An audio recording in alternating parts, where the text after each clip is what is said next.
Some people are discomforted by talking about death. Me? Not so much, really. I'm not worried about the life beyond what we can see here. I believe in a merciful God. And I know that I have already had glimpses of, tastes of, the amazing goodness that awaits me in the life beyond this life, where I will be connected to all that is good and true in this world, all that is good and true in God, all that's loving and good and true in my own heart, and in the hearts of everyone I've ever loved, and all those who have ever loved me. And what a blessing it will be to know such goodness in fullness. Now, having said that, I do agree with the person who once famously said, "I'm not afraid to die. I just don't want to be there when it happens." So if you'd bear with me, I do believe that it's important sometimes to talk about death a bit. Death comes in so many ways. Sometimes death comes suddenly and seemingly without warning. That was how it was for my dad, who many years ago was out buying a Christmas tree with my mom, had a brain aneurysm, never regained consciousness, and would die later that night. As we gathered around Dad's bedside that night, we made a good decision for which I'll always be thankful, that we decided to each give ourselves 1 minute alone in the room to say what we wanted to say. And I appreciate that because there were some things that I would say to my dad without my siblings around that it would have been hard to say for me or Dad there. So I told Dad that I loved him, that I was proud of him. He's a good man. I forgave him for 2 things, one which bothered me and one which didn't, but I always thought it might have worried him. I asked him to forgive me for any way I wasn't who he wanted me to be or hurt him in any way. I told him that I was proud of him and that it was okay to go home and that I would love him forever. It would have been great to have said all of those things while Dad was still conscious. It would have been awkward, maybe, but important. But I had no warning. And there were some things I did not say until Dad was comatose and about to die. Yes, sometimes death comes suddenly and without warning. There are other times we are given advance notice and realize there might be some suffering involved. If you had a choice, which of those would you prefer for yourself? To have some advance notice, knowing there would be some suffering, or for death to come suddenly and without warning? And which of those 2 would you prefer for your loved ones? Certainly both a sudden death and a more prolonged death that will lead, illness that will lead to death, yield great heartache, right? Watching a loved one go through the diminishments and letting goes of a long illness that will take their lives, it's tough. It's not without blessing, of course, but it's hard. And then sometimes we actually feel relieved that the loved one is no longer dying. Then sometimes we feel guilty that we feel relieved. And then we feel mad that we feel guilty. And we feel 6 or 7 other things are nothing at all. And it all belongs. But it's hard and messy often, even without those other factors that often complicate our grief. It's also hard when death comes suddenly. Often there are just so many regrets. A while back I stood at the cemetery next to a young woman at the gravesite of her dad. She said to me, "If only he had told me he loved me, I don't know why that was so hard for him. And through her tears, she said, and now it's too late. So often we regret what we did not say or do. I've heard it so often. If only I had said this. If only I had done that. If only I had known. If only I had been warned.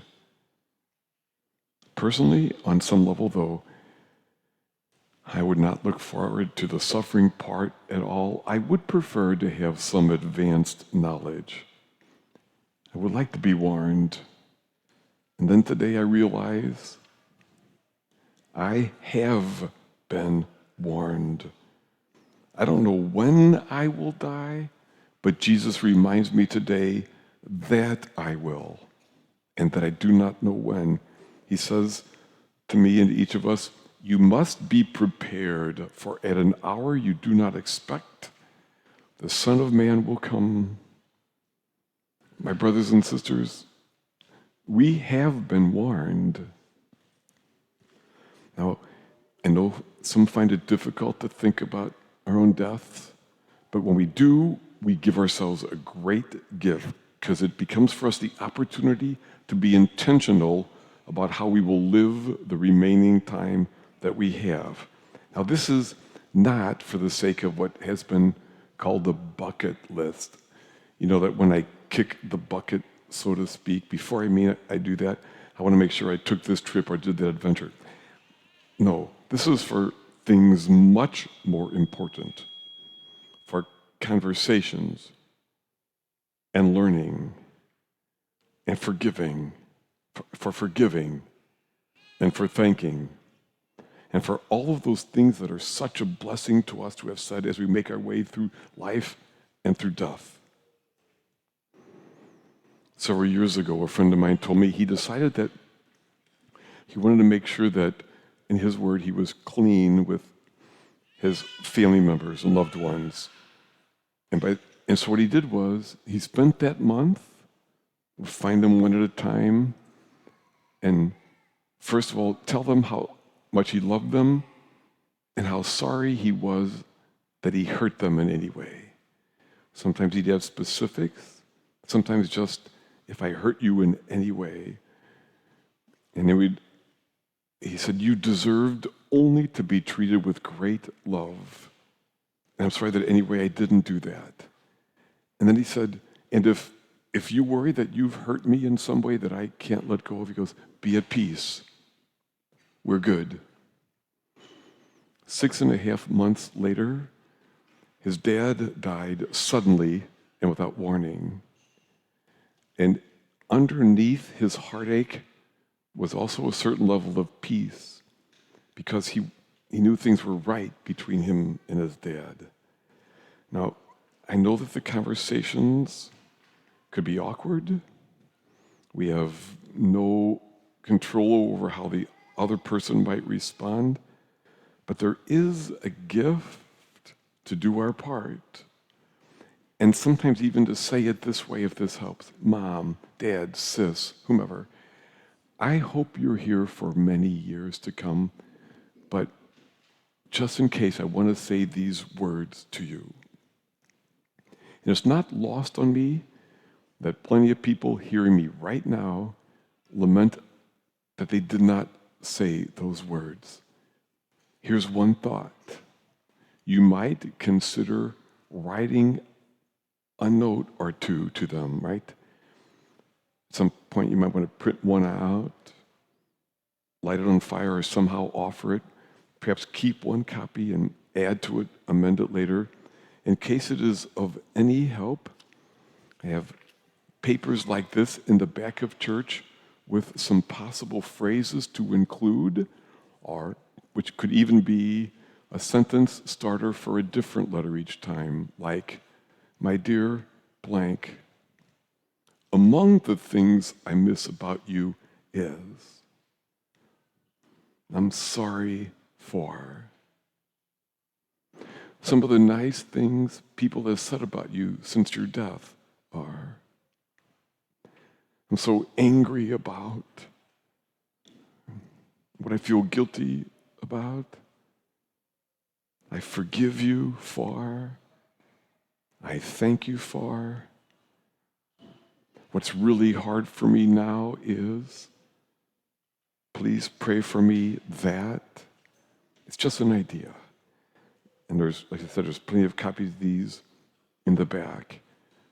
But the point is, knowing that we are going to die puts us in the graced position, perhaps waking us up a bit to be intentional about how we live the time we have. You know, to do that kind thing we always said we would do.